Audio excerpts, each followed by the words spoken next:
almost every time you saw an opening coming, there he was taking it away, and then obviously had that huge steal.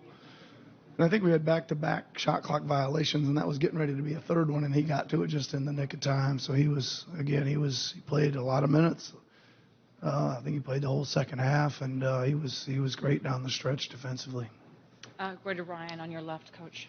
Hey, Coach. Before the game, we talked about defense and locking it in. The last 3.5 minutes, I think J.J. Redick had an and one opportunity. The only other field goal made by Philly was that Butler bucket in the last 4 or 5 seconds. It was a big one.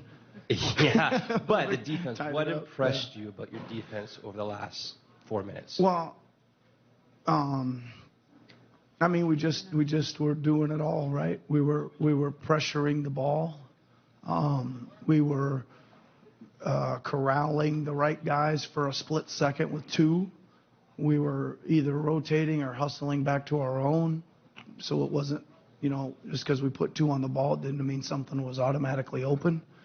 And then we rebounded it after we contest. But, those possessions defensively were awesome. They had, again, a lot where they didn't even get a look at the basket.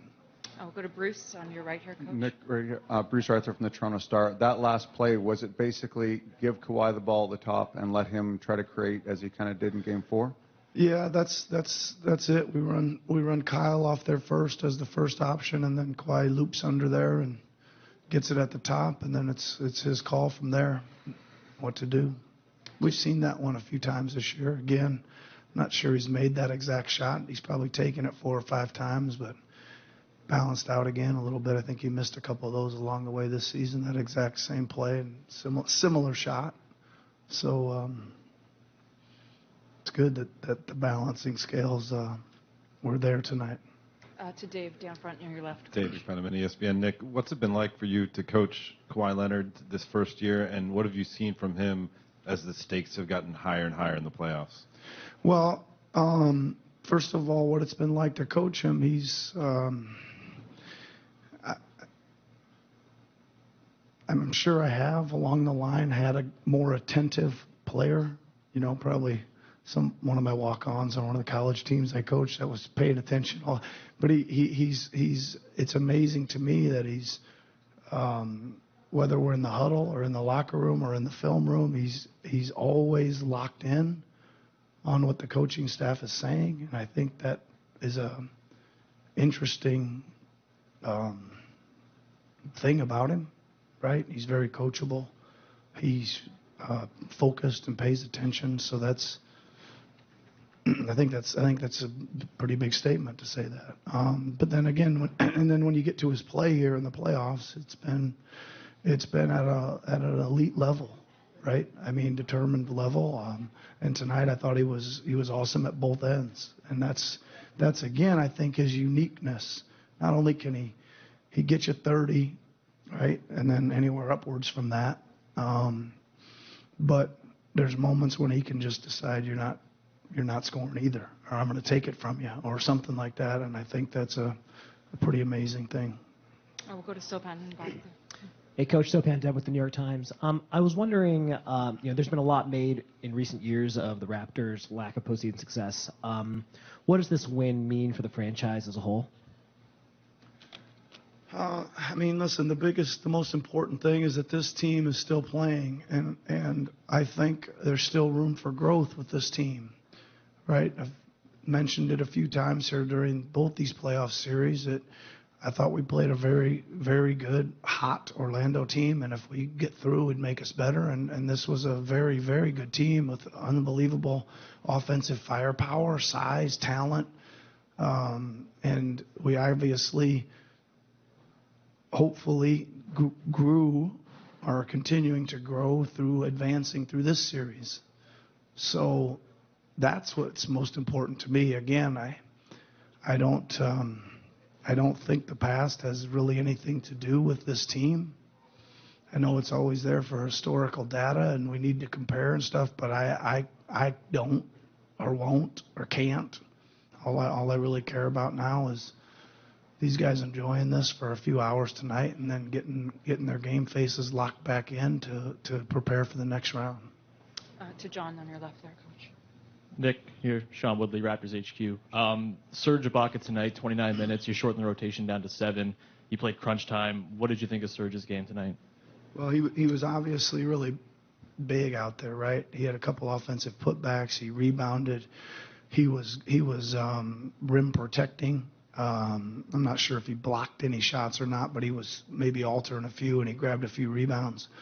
And he was confident on offense. I thought he was. There was a stretch there when he was one of the maybe the second most confident guy out there behind Kawhi, right? It'd get kicked over to him, and he was just pulling it, or he was flying inside and catching a dump off, and he was finding a way to get it in. So it was big. I think we talked about the size being an issue for us.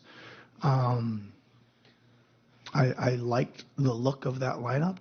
Kyle as kind of the floor general out there, and then a bunch of big guys, with Kawhi at the 2 and Pascal at the 3 and Serge at the 4 and Mark at the 5.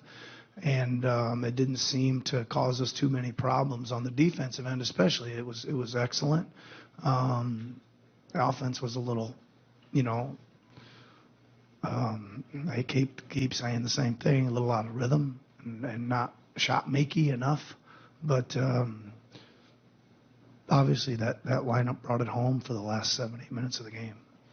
Oh, last couple questions. We'll go to Sarah on your right here, Coach.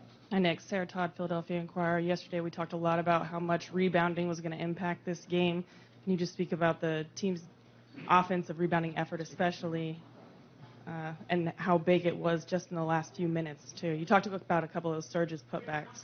Yeah, I mean, we had a lot of offensive rebounds. There was a lot to get. Right, there was a high volume of shots available to offensive rebound tonight. That's part of it. But again, I thought there was some great determination there. I thought even when they did secure them, it was a hard defensive rebound for them. And again, I think it's just a telling sign of how hard your team's playing, or how hard it is to get a stop. Right, even when the defensive rebound is super hard. So it was big for us.